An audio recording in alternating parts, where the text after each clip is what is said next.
तो जय हिंद दोस्तों, आज हम लेकर आए हैं क्लास 10th का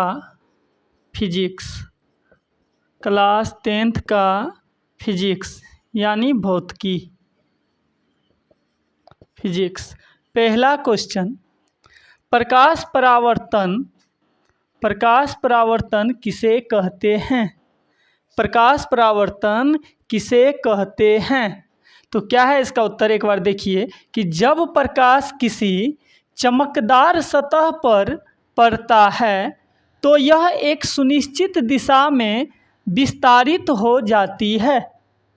जब प्रकाश किसी चमकदार सतह पर पड़ता है तो यह एक सुनिश्चित दिशा में विस्तारित हो जाती है। इसी घटना को हम प्रकाश परावर्तन कहते हैं। इसी घटना को हम प्रकाश परावर्तन कहते हैं। कहने का अर्थ ये हुआ कि जब प्रकाश की किरण किसी चमकदार सतह पर पड़ती है तो यह एक सुनिश्चित दिशा में विस्तारित हो जाती है। इसी घटना को हम प्रकाश का परावर्तन कहते हैं। और दोस्तों, ये जो क्वेश्चन है ये 2025 में महाभिव्यय है। इस बार 110% प्रकाश परावर्तन रहने की संभावना है। 100% ये क्वेश्चन इस बार रहने की संभावना है। ये जो दोनों क्वेश्चन है, 1 नंबर और 2 नंबर, जो आज हम बता रहे हैं, ये 2025 10वीं की बोर्ड में रहने की 100% गारंटी है कि इस बार ये क्वेश्चन अवश्य पूछेंगे। आप लोग इसको बढ़िया से देख लीजिएगा, ये महाभिव्यय है, मोस्ट भिव्यय। चलिए, दूसरे नंबर क्वेश्चन क्या है कि प्रकाश परावर्तन के कितने नियम हैं, उन्हें लिखें। कहने का मतलब यह है कि प्रकाश जो परावर्तन है इसके कितने नियम हैं, उन्हें लिखिए। तो एक चीज़ यहाँ से आप लोग याद रखिएगा कि ये ऑब्जेक्टिव में 1 नंबर में क्या पूछते हैं कि प्रकाश परावर्तन के कितने नियम हैं। तो हमेशा याद रखिए प्रकाश परावर्तन के 2 नियम होते हैं।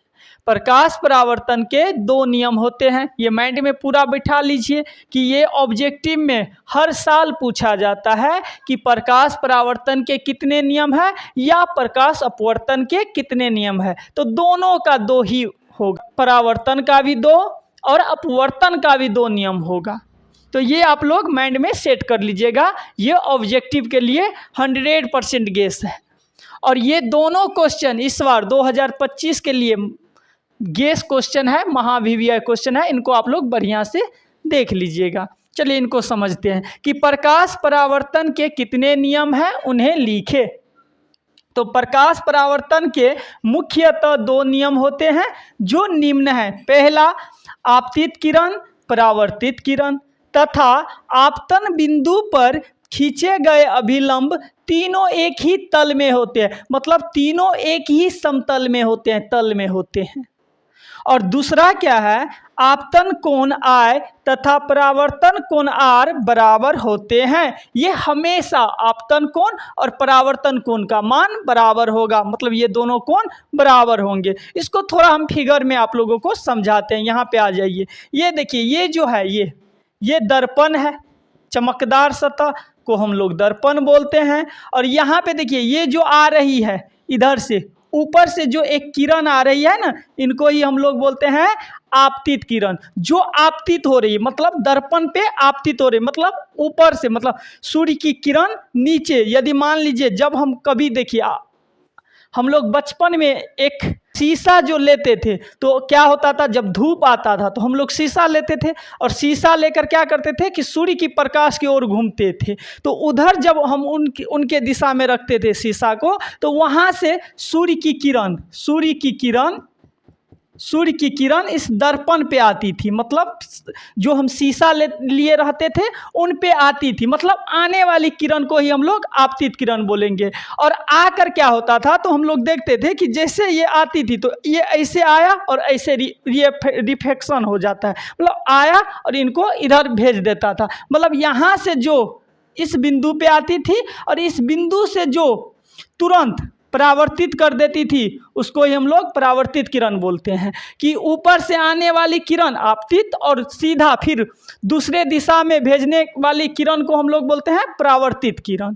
और यहाँ पे जो ये लंब एक बनता है, ये जब ये दोनों, ये आपतित किरण आया इस बिंदु पे और परावर्तित किरण चला गया इधर, तो इस बीच में जो एक लंब खींचा जाता है, ये तीनों देखिए एक ही तल में है। ये देखिए ये तीनों 1 2 3 ये तीनों क्या है, एक ही तल में हुआ है, एक ही तल में है।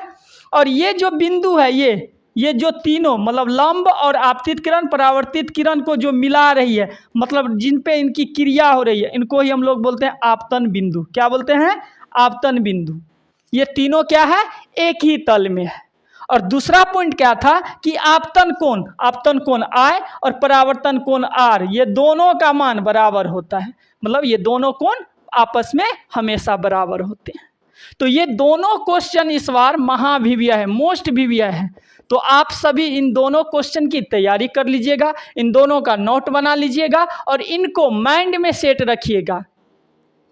कोई टेंशन वाली बात नहीं है, इनको आराम से आप लोग माइंड में सेट कर लीजिएगा। प्रकाश परावर्तन किसे कहते हैं तथा उनके नियम को लिखे। ये दोनों क्वेश्चन इस बार 110% उम्मीद है कि गेस ये रहेगा ही रहेगा 100%, या तो प्रकाश का परावर्तन या उसके नियम।